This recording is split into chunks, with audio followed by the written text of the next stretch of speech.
Père et du Fils et du Saint-Esprit. Amen.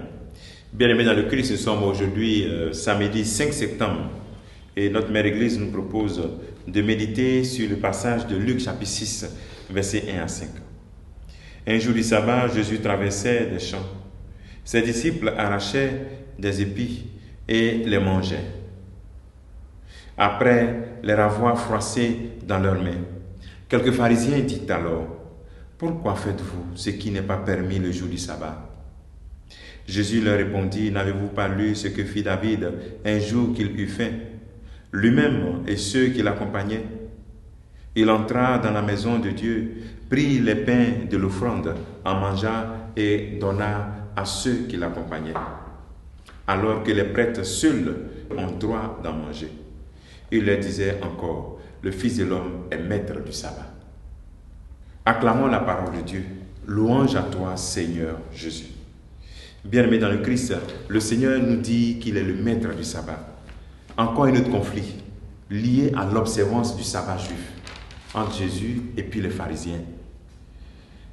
Ici, c'est bon de situer un peu le contexte du sabbat. Parce que pendant la captivité, pendant qu'ils étaient esclaves, dans l'esclavage, le peuple de Dieu travaillait 7 jours sur 7, sans repos. Alors voici que dans ce retour, ils ont découvert la nécessité d'un jour d'arrêt, un jour de repos, qu'il fallait respecter de manière scrupuleuse. Et Matthieu va jusqu'à citer, dans la version de Matthieu, nous sommes dans la version de Luc, va jusqu'à dire: c'est la miséricorde que je désire et non les sacrifices. Quand le Christ montre que le Fils de l'homme est maître du sabbat. Alors qu'est-ce que le Christ veut nous dire? Il veut nous donner un sens à ce temps d'arrêt-là. Un sens à ce temps d'arrêt. Ce qui compte dans ce temps d'arrêt, c'est l'amour. La loi de l'amour et le retour à Dieu. Comment est-ce que ce temps d'arrêt, qui sont par exemple ce sabbat, nous permet aux Juifs de revenir à Dieu? Aujourd'hui, ce sabbat dont nous parlons, c'est le dimanche pour nous. C'est pour cela qu'il est le maître du sabbat. Alors, il veut que nous puissions vivre dans l'obéissance et non dans l'observance aveugle. Jésus est maître du sabbat.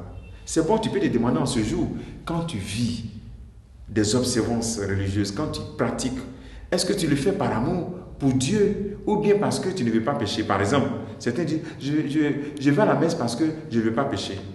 Quand tu viens observer le dimanche, le jour du Seigneur, est-ce que c'est parce que tu ne veux pas pécher ou bien parce que tu aimes Dieu? Ou bien tu veux rencontrer l'époux? Le Seigneur nous invite à faire de nos pratiques des moments d'amour et des moments de rencontre. Il ne s'agit pas de suivre la loi, d'observer la loi pour la loi, mais il s'agit plutôt de trouver un sens à tout ce que nous avons comme pratique, comme observance. C'est l'appel que le Seigneur te fait en ce jour. C'est-à-dire que trouver un temps, trouver dans l'Eucharistie le moment de célébrer l'époux, le dimanche. Il est bon que chacun puisse réfléchir. Qu'est-ce que je fais le dimanche? Est-ce que je trouve un temps pendant la messe? Souvent, on programme des réunions pour faire la messe le samedi soir.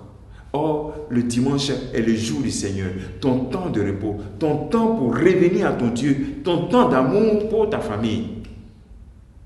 Le dimanche est un temps de rencontre. C'est le jour où nous célébrons la résurrection de Christ. Alors, il est bon qu'en ce jour, tu peux poser cette question. Est-ce que je fais vraiment de ce sabbat, le dimanche, un temps de repos avec mon bien-aimé qui est le Christ? Aussi, il est bon que nous puissions prendre aussi ce temps de repos, c'est-à-dire se reposer réellement. Réellement, trouver des temps de repos, puisque le corps a besoin de se refaire.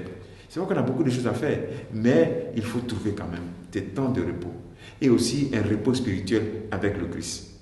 Ce temps de repos aussi au niveau spirituel, c'est la retraite. Est-ce que tu trouves un temps où tu te retires pour te reposer, pour te donner un sabbat annuel, une retraite annuelle? Chaque chrétien doit se trouver ce temps-là.